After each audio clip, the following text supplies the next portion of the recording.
How do you rebuild yourself? How do you rebuild your life? If I'm unhoused, I can't even think straight. Why should I care about anything? Why should I care about community? I don't even have a place to go.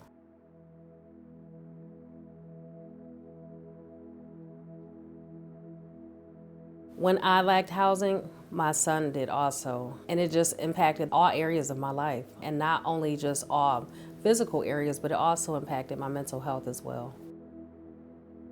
My mother passed away 2 weeks after I came home. And through that, I was trying to satisfy probationary requirements with no resources, trying to find housing, trying to find work, while trying to grieve. I felt like I was dying inside, and I didn't know, if I was gonna make it some of those days. But knowing that I had this little person dependent on me, that was what carried me through a lot, knowing that I couldn't quit. We lived in and out of hotels for a couple months, and then I ran out of money. And I was looking to get us into the shelter, and they were full.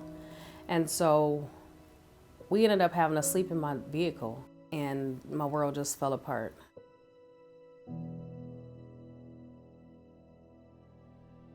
It's important for formerly incarcerated people to have stable housing because it's hard to do anything with no place to come unwind and rebuild myself.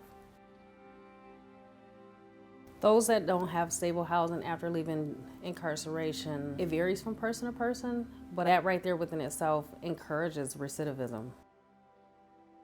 The biggest misconception that people have about formerly incarcerated people and their housing is that people just want handouts. We don't want handouts. We need a place to live and raise our kids. People that have been incarcerated, they know already how hard it is to gain housing, to gain employment. So a lot of folks are not gonna wanna mess that up. So it's just giving folks a chance. Finally went to our local hire here, and they're the ones that got us into the shelter. We stayed there exactly 8 months and 7 days, and then we moved into here. I found this place on Zillow, and I submitted the application, and the landlord allowed me to come in and, do a tour. And the minute I walked in here, I'm like, oh, I love this. This is perfect for us. When I was rejected for housing in the past, they would pretty much just tell me no, because my felony is considered violent. Flat out no.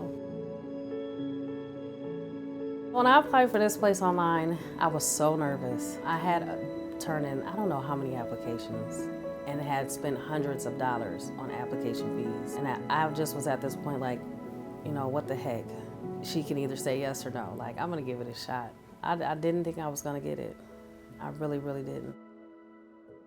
My landlord, when she received my application, she did respond and say, I do have a couple of questions about your application. When she called me, she just asked me questions, and I just was honest with her, about my past. I'm trying to rebuild my life, and, I'm currently in a shelter, and I just need a chance, And she said, I'm gonna give you a chance, and she did. Since I moved in here, it's been awesome for me and my son. We love it here. It feels good to finally relax and just have a home, I'm so grateful. Since I've been released, I'm proudest of the fact that I was able to come up out of that revolving door, the system. I didn't think I was gonna be able to. It was trial and error for me. A lot of failing, really, honestly. And I just had to keep bumping my head to just learn and grow. Here I am 5 years later, and I look back and I'm thankful for all of it.